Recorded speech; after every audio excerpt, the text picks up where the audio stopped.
دنیا میں ہمیں کسی نہ کسی سے تو محبت ضرور ہوتی ہے، جس سے محبت ہوتی ہے پھر ہم بس اسی کے ہو کے رہ جاتے ہیں، اس کا ہر کہنا مانتے ہیں، اس کی ہر بات مانتے ہیں، اس کی کہی ہوئی ہر بات پتھر پر لکیر ہوتی ہے۔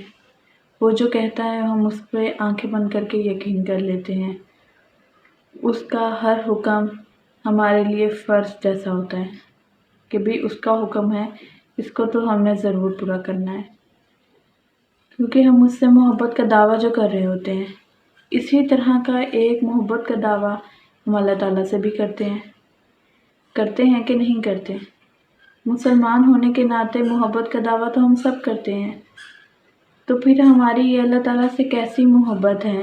نہ ہم اس کا کوئی کہنا مانتے ہیں، نہ اس کے کسی حکم کی تکمیل کرتے ہیں، اس کی کوئی بھی بات ہمارے لیے معنی ہی نہیں رکھتی، ہم اس کی کسی بھی بات پر عمل ہی نہیں کرتے۔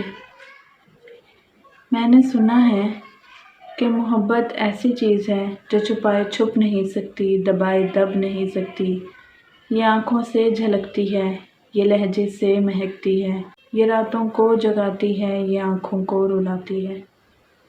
اگر یہ سب سچ ہے تو یہ پھر ہماری اللہ تعالیٰ سے کیسی محبت ہے کہ نہ آنکھوں سے جھلکتی ہے، نہ لہجے سے مہکتی ہے، نہ یہ راتوں کو ہمیں جگاتی ہے اور نہ ہی آنکھوں کو رلاتی ہے۔ اگر محبت ایسی ہوتی ہے تو پھر ہمیں اللہ کی محبت میں بھی رونا چاہیے، اللہ کی محبت میں راتوں کو جاگنا بھی چاہیے، ہمارے لہجے سے، ہمارے کردار سے واضح ہو کہ ہم اللہ تعالیٰ کے محبوب ہیں، ہمیں اللہ تعالیٰ سے محبت ہے، اللہ ہمارے محبوب ہیں۔ اگر محبت سچ میں ایسی ہوتی ہے تو ہمارے کردار سے، ہمارے لہجے سے واضح کیوں نہیں ہوتی؟ یہاں ہم کسی کو اپنی میسج کر دیں اور وہ ہمیں رپلائی نہ کرے، ایک بار میسج کریں، 2 بار میسج کریں تو وہ رپلائی نہ کرے تو ہمیں بڑا غصہ آتا ہے، ہم کہتے ہیں جی بڑا اس میں ایٹیٹیوڈ آ گیا، ہمیں رپلائی نہیں دے رہا، بڑی بے وفا ہو گئی ہو تم، میں نے اتنے میسج کیے تو تم نے رپلائی ہی نہیں دیا۔ تو آپ لوگوں کا کیا خیال ہے کہ اللہ تعالیٰ اتنی بڑی ہستی جو دن میں ہمیں 5 بار بلاتے ہیں، دن میں 5 بار میسج کرتے ہیں، ہم رپلائی نہیں دیتے، تو کیا ان کو غصہ نہیں آتا ہوگا؟ انہیں فیل نہیں ہوتا ہوگا؟ اگر دنیا کی محبت آپ کو رپلائی نہ دے تو وہ بے وفا، اور آپ جو اذان سن کر نماز نہ پڑھیں تو اس کے بارے میں آپ کا کیا خیال ہے؟ اس کے بارے میں آپ کیا کہنا چاہیں گے؟ وہ تو ہمیں دن میں 5 بار کہتا ہے حی علی الصلاۃ، آؤ نماز کی طرف، حی علی الفلاح، آؤ کامیابی کی طرف، ہم ہی اس کا جواب نہیں دیتے تو کیا انہیں غصہ نہیں آنا چاہیے؟ وہ تو سب سے بڑی ہستی ہیں، انہیں بھی تو غصہ آتا ہے۔ ہم اتنے مصروف ہو گئے ہیں زندگیوں میں، ہمیں کوئی فکر ہی نہیں ہے، ہمیں پتہ ہی نہیں ہوتا کہ اذان ہو رہی ہے، اللہ تعالیٰ ہمیں اپنی طرف بلا رہے ہیں، اللہ تعالیٰ کہہ رہے ہیں حی علی الفلاح، آؤ کامیابی کی طرف، حی علی الصلاۃ، آؤ نماز کی طرف، اللہ تعالیٰ ہمیں بار بار بلا رہے ہیں، جگہ جگہ سے ہر روز کئی ہزار مسجدوں سے آواز آتی ہے، ہم کسی ایک مسجد کے بلاوے پہ بھی نہیں جاتے۔ ہماری زندگیاں اتنی مصروف ہو گئی ہیں کہ ہم نماز کے لیے وقت ہی نہیں نکال پاتے، ہم کاروبار کو چھوڑ کے نماز کے لیے ہی نہیں جاتے۔ نماز کی تو وہ شان ہے جو روک دیتی ہے طواف کعبہ کو۔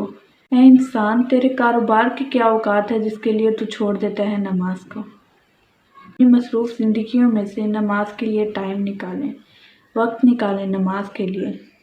یقین جانیں مصروف زندگی ایک وقت کی نماز کو مشکل بنا دیتی ہے، لیکن 5 وقت کی نماز مصروف زندگی کو بھی آسان بنا دیتی ہے۔ اگر آپ یہ سمجھتے ہیں کہ آپ نماز نہیں پڑھتے تو آپ کامیاب انسان ہیں، تو اسی وقت اپنے ذہن سے یہ خوش فہمی نکال دیجیے۔ پیسہ آ جانا، مشہور ہو جانا کامیابی نہیں ہے، بلکہ اللہ کے قریب ہو جانا اور 5 وقت کی نماز پڑھنا اصل کامیابی ہے۔ انسان چاہے جتنی بھی ترقی کر لے، اگر وہ نماز نہیں پڑھتا تو وہ دنیا کا بے وقوف ترین انسان ہے۔ پہلی بات تو ہے کہ ہم نماز پڑھتے ہی نہیں ہیں، اور اگر ہم پڑھنے کھڑے ہو جائیں تو جس طریقے سے نماز ادا کرنی چاہیے، جیسی کامل نماز ادا کرنی چاہیے، ہم ویسی نماز ادا ہی نہیں کرتے۔ ہمیں یہ فکر ہوتی ہے کہ جی جلدی سے نماز پڑھ لیں اب ہم نے یہ کام کرنا ہے، ہم نے یہ ڈرامہ دیکھنا ہے، ہمیں یہ کرنا ہے، ہمیں وہ کرنا ہے، بس سر سے اتارنے کی کوشش کرتے ہیں، بس ٹکرے مارتے ہیں اور یہ جا اور وہ جا، جیسے نماز پڑھنی چاہیے ویسے ہم پڑھتے ہی نہیں ہیں۔ وہ اقبال کا ایک مشہور شعر ہے نا، کتنی عجیب ہے گناہوں کی جستجو اقبال، نماز بھی جلدی میں پڑھتے ہیں پھر سے گناہ کرنے کے لیے۔ ہمارے مسلمانوں کا بھی آج وہی حال ہے، جلدی میں نماز پڑھتے ہیں کہ جی دوبارہ سے گناہ کرنے ہیں۔ عجیب ہماری محبت ہے اللہ تعالیٰ سے، ہمیں نہ اس کا کوئی ڈر ہے نہ کوئی خوف ہے، ہمیں احساس ہی نہیں ہے کہ اگر اللہ تعالیٰ ناراض ہو جائیں گے تو کیا ہوگا۔ خوف تو یہ تھا کہ جب اذان ہوتی تھی تو حضرت علی رضی اللہ عنہ سرخ ہو جاتے تھے، وہ خوف سے کانپنے لگتے تھے۔ تو کسی نے آپ سے پوچھا کہ علی کیا ماجرا ہے، یہ کون سا ایسا مرض آپ کو لاحق ہے کہ جب اذان ہوتی ہے تو آپ سرخ ہو جاتے ہیں، آپ کانپنے لگ جاتے ہیں؟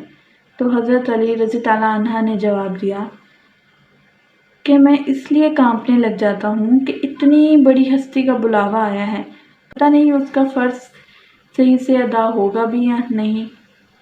اور آج کل کے مسلمان ہیں، اذانیں ہو رہی ہوتی ہیں، میوزک چل رہا ہوتا ہے، ڈانس ہو رہا ہوتا ہے، ہمیں کوئی خبر ہی نہیں ہوتی ہے، ویسے ہی ٹی وی چل رہا ہوتا ہے۔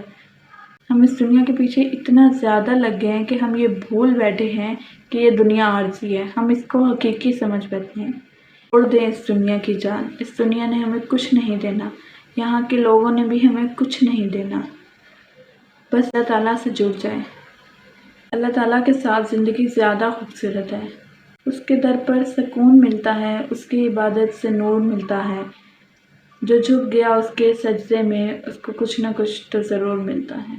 زندگی بہت تھوڑی ہے، یہ چانس ہمیں صرف ایک بار ملا ہے، اس چانس کو ضائع نہیں کرے، یہ زندگی ہمیں بار بار نہیں ملے گی، یہ زندگی بہت تھوڑی ہے، دیکھنا اس کو اپنی حسرتوں میں ضائع نہ کر دینا، یہ چانس صرف ایک بار ملا ہے، بار بار یہ چانس نہیں ملے گا، یہ زندگی اللہ تعالیٰ کی امانت ہے۔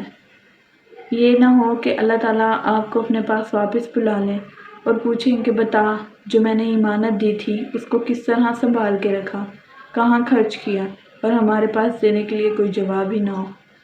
ہم روز کہتے ہیں کہ جی آج نماز پڑھیں گے، کل نماز پڑھیں گے، پرسوں نماز پڑھیں گے، انشاءاللہ کل سے تو میں پکا شروع کر دوں گا نماز۔ آپ جانتے ہیں کہ آپ کی کل ہوگی، ہمیں تو یہ بھی نہیں پتا کہ ہمارا اگلا سانس بھی ہوگا یا نہیں۔ آپ کل کی گارنٹی کیسے دے سکتے ہیں کہ جی میں کل نماز پڑھوں گا؟ آج یا کل کا انتظار نہیں کریں، ابھی اٹھیں اور نماز کی پابندی شروع کریں، اس سے پہلے کہ یہ جو چانس آپ کو دیا گیا ہے وہ بھی لے لیا جائے۔ نماز کی پابندی کریں، نماز پڑھا کریں، نماز سے کوئی اور ملے نہ ملے لیکن اللہ ضرور مل جاتا ہے۔